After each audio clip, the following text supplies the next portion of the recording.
So ayun, what's up guys, no? Sobrang lakas ng ulan kanina. Ito ngayon medyo hina na siya. At ang malaking problema guys is yun yung mga paninda natin. Tignan nyo. Ayan guys, yung iba marami nang tumulo sa tindahan natin.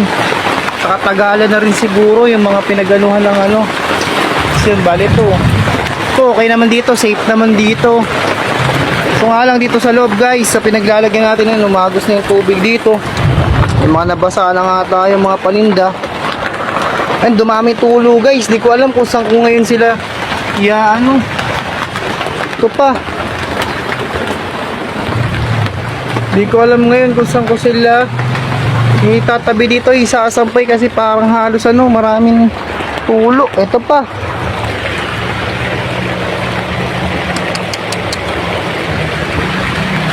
ito pa guys, matas na rin to. Dito ako, yung mga ukay ko mababasa sila.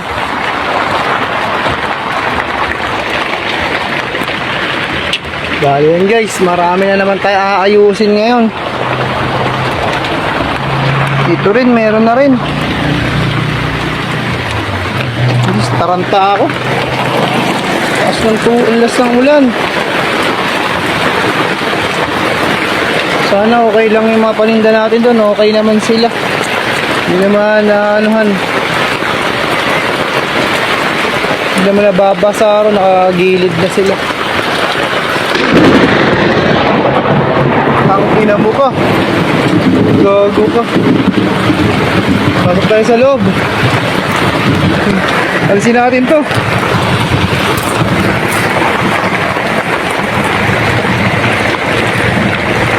Takot yun ah.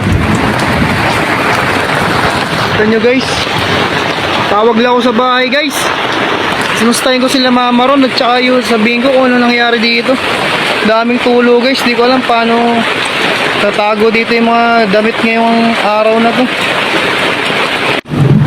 So ayan nga guys, no, nagsulot-sulot na yung ano, kulog. Ang lalakas ng mga kulog at kidlat guys. Grabe, nakakilabot.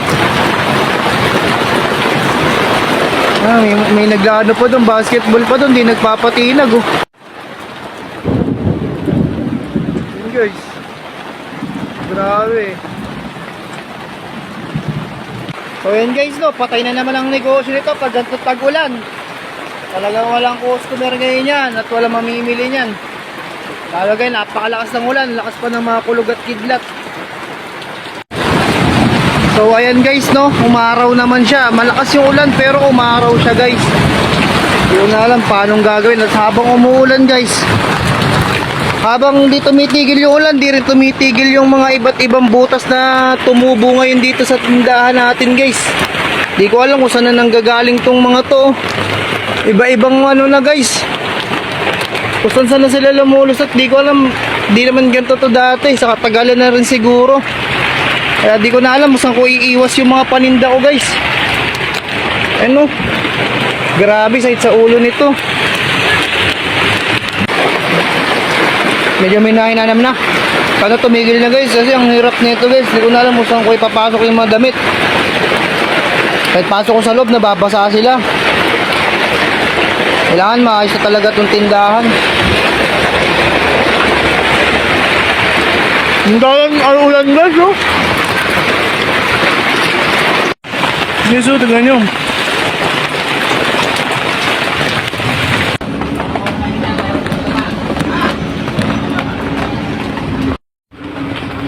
Maaga ata tayo mauuwi guys. Medyo tumitila-tila naman na yung ulan. Deliver pa naman tayo. Hilig talaga ng ulan sa atin pag deliver tayo. Ay, ganun talaga buhay. So ayun guys, ang pansara na tayo guys. Sasara na tayo. Biglang lumakas pa yung ulan eh. Iuwi na natin ito. Secured na lang natin yung mga ano. Merci Lloyd. Secure na lang natin, mapalinda natin guys. Sarado na tayo.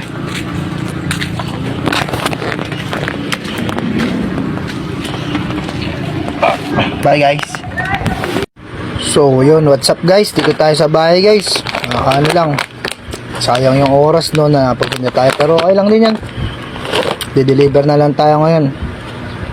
So pahinga muna tayo. Yan guys, food trip muna tayo.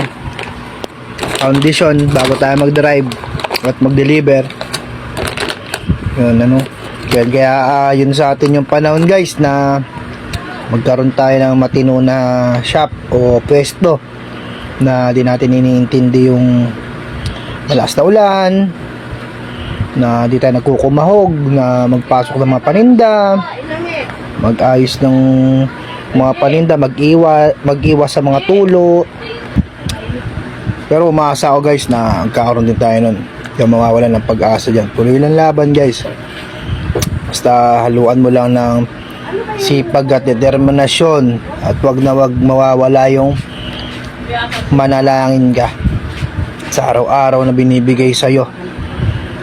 Hindi man maganda yung araw na binigay sa'yo, pasalamat ka kasi at least nakaya mo. So bawi ka na lang kinabukasan. Yun lang yung sikreto dun. Basta importante, lahat ng nangyayari may dahilan, at lahat ng paghihirap mo, lahat ng yan masusuklian. Ha? Basta maniwala ka lang sa taas. Kaya mo yan. Lagi mo lang siya isama sa pamumuhay mo at sa araw-araw na ginagawa mo. Mapapabuti ka. Yun lang. Kainin ko na to. Bye.